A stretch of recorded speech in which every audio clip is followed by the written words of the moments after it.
So I'm Dawn Tefft, and little context, I am a union organizer and representative in the US, particularly in higher education. So all the unions I support are in the area of higher education.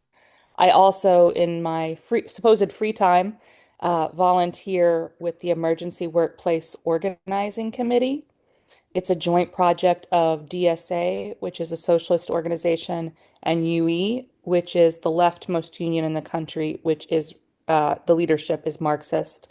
And so they have put together this project that takes what we call a distributed organizing model, where you have a large mass of volunteers to help support workers in building um, either enough structure to attract a parent union, because these are often really hard cases, the least attractive cases. So building enough like of an organizing committee, for instance, that a parent union will be willing to take them on, or helping them run an issue campaign with escalating actions that win on certain demands related to their issues.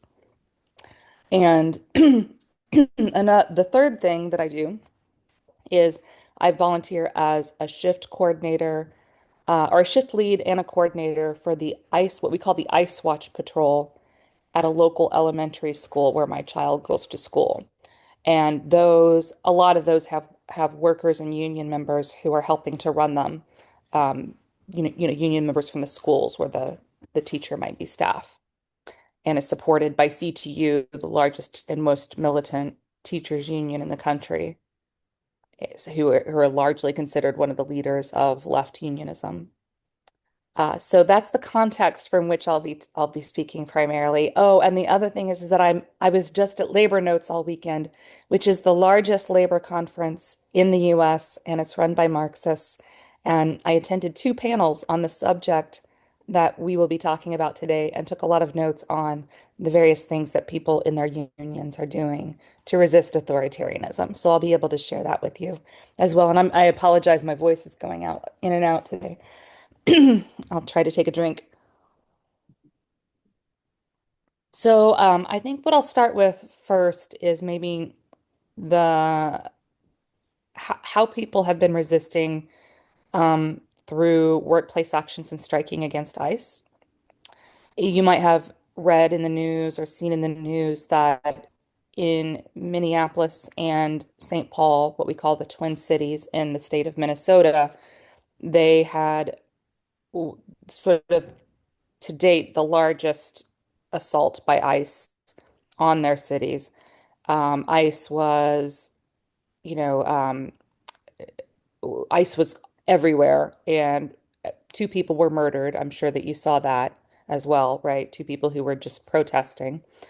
Um, and they went on a 1 day strike a few months ago, and it's not what we might consider properly a general strike, because, a lot of people took sick days, for instance. Um, and but we still think it was a wonderful thing that happened, because most of these workers were workers who had never taken an action before. That's a huge leap to go from taking no action to participating in what was, in essence, a mass strike, because even if you're doing a sick out under the law, that's a strike because you're coordinating to take off work en masse. So workers all over the city took off work and participated in this mass strike, marching through the city together during brutally cold weather.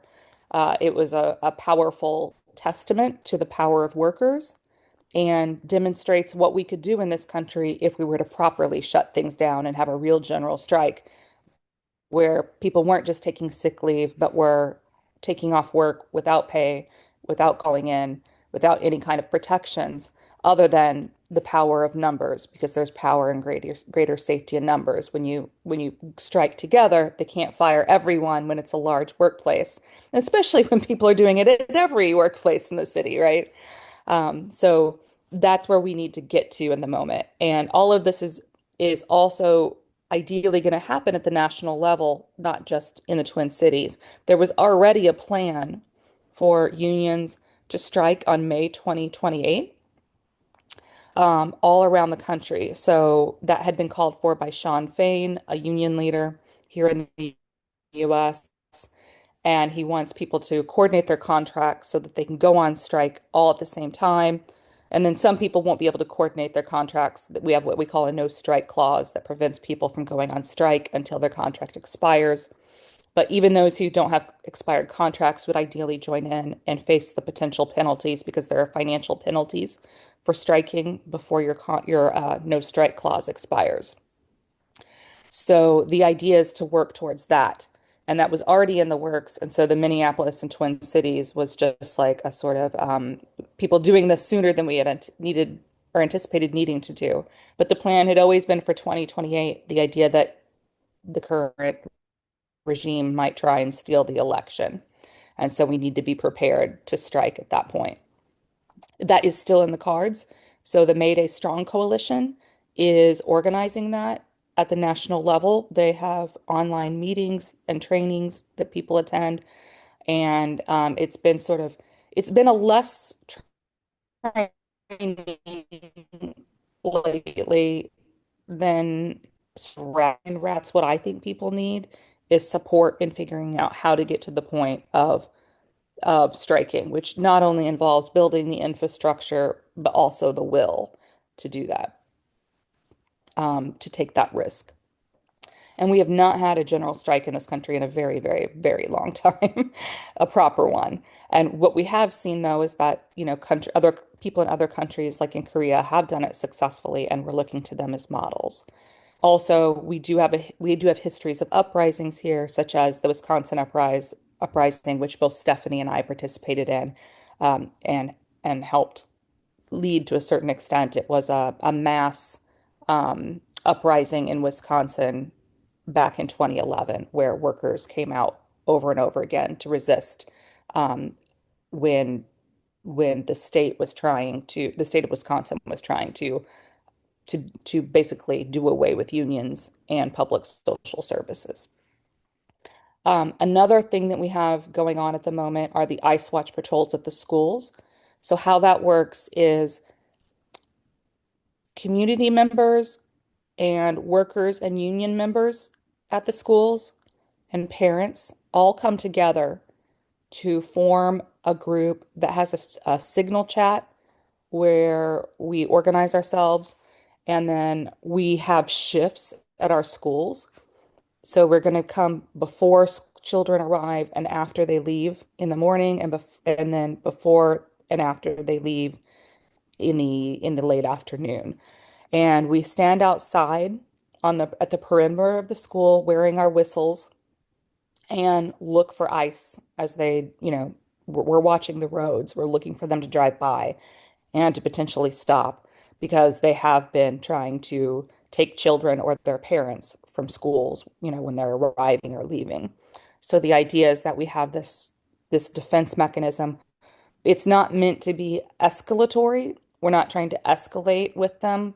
We're trying to protect people, especially, in a school where children are vulnerable, right? So we don't want to things to become tense with them. But what we do is if we were to see them, we would blow the whistle to alert everybody around us. We would start recording them and the interaction that they were having when they're trying to detain somebody.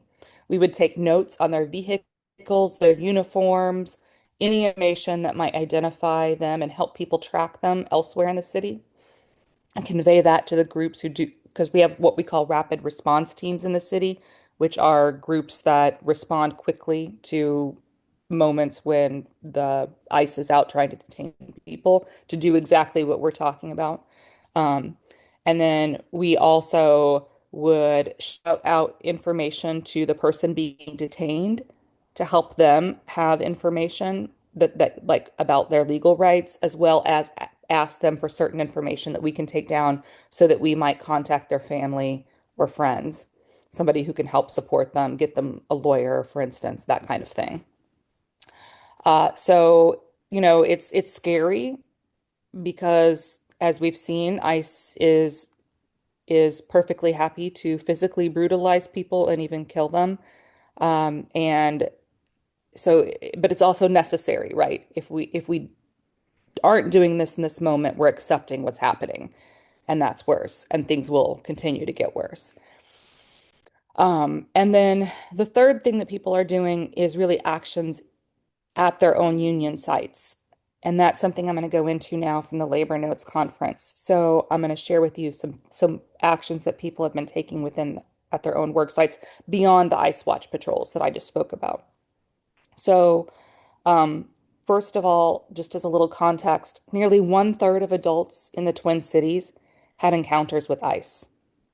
Nearly one-third of the people living in that city. That is a huge statistic. Around 1 in 10 were part of rapid response teams. And the one-day strike had the most participation of any strike in SEIU's history. That's a union, SEIU. Uh, and they saw everybody as being under attack, not just immigrants or people of color. And as we know, the two people who were shot were not immigrants, right? They were white people who were trying to protect immigrants and people of color who were who were under attack initially. Um, so another group of workers that I heard from in Seattle said that after their union member was detained and eventually released, he helped his union siblings understand his situation by speaking to the union afterwards. And then the union started thinking about how to support people who weren't in their union, such as this person's friend who also was detained later. And healthcare workers connected patients with lawyers who helped them get released from ICE custody. So the detention centers don't have health care. So sometimes the detainees wind up in the hospital. And so then the healthcare workers are thinking about how can we help them. So they're connecting them in these ways oftentimes. And I'm speaking from my notes from one panel, and then I'll switch to the other one. The second one I thought was even more informative. Um, and at the end of this panel, when they asked, like, how can you encourage unions to take up the fight against ICE? They said, create relationships with coworkers and community members, and that the union should be investing in issues that the larger membership cares about, talking to elected officials about these issues, putting money into the work, as well as organizing around the issues. And when you can show something that is effective, that helps. So learn from people who've been effective, who've been doing the work. A lot of these groups are also partnering with community orgs that have done work to defend immigrants, for instance. And when encountering people in opposition, talk very matter-of-factly, like people who might be ideologically opposed to your position. So speak about things like patients not receiving medical care, detainees dying at high rates, so it doesn't get into politics. So try and creative ways to get around the ways that people's brains have been wired to be resistant to a certain political stance, for instance, because around one-third of the country does support, these authoritarian measures and our regime. And there's many of those are union members, so we still have to think about how to reach out to them. So the other panel I attended called It Can Happen Here, Unions Against Authoritarian Attacks. We learned from a Minnesota nurses union that they formed an immigration enforcement task group. So basically, the members at the bottom were telling leaders, hey, we need to do something. And so then the leaders are like, okay, we'll form a task group. You all seem to know what to do. And then you at the bottom, who aren't part of the leadership can be at the helm of this, which is great because they were responsive. They were being bottom up in that way, right? Um, and one of the things that arose from that task group is that they created what they called a badge buddy to wear so that they could read a sentence off. The nurses could read a sentence off of that badge about not giving consent to ICE, so that ICE would know that the nurse was not consenting to their having access to a space. And then the CUNY adjuncts, so the adjuncts who teach part-time at this college in New York, were fired for behavior unbecoming, which was the same thing that Angela Davis was fired for back in the day. Um, and this was for supporting Palestinian encampments. These are the tent, sort of like little tent communities that were erected at universities around the country about a year ago in support of Palestinians and in opposition to the genocide. And they've been kind of crushed by the administration, these encampments. So you might have known that Mahmoud, for instance, like he was detained just for having participated in these encampments. It's become criminalized in its own way, even though it's not really criminal under the law. So these adjunct professors, when they were fired, they held a series of escalating actions. One of them, so you might, in the US, we have a term called back to school. Is that something you have in Amsterdam? No? So the term back to school just means it's like a way of getting excited to go back to school. It's about the push to go back to school in the fall, getting ready, all of this. So they held a no back to school as usual rally. And we also have something here called happy hour. That's where you go drink at a bar at around 5 p.m. after work, and the drinks are cheap. So instead of holding a happy hour, they held an angry hour Mhm. focused on educating people about what they were calling the new McCarthyism. They just kept holding actions of this sort over and over repeatedly. And they held so many of them that eventually three of the four adjuncts were rehired.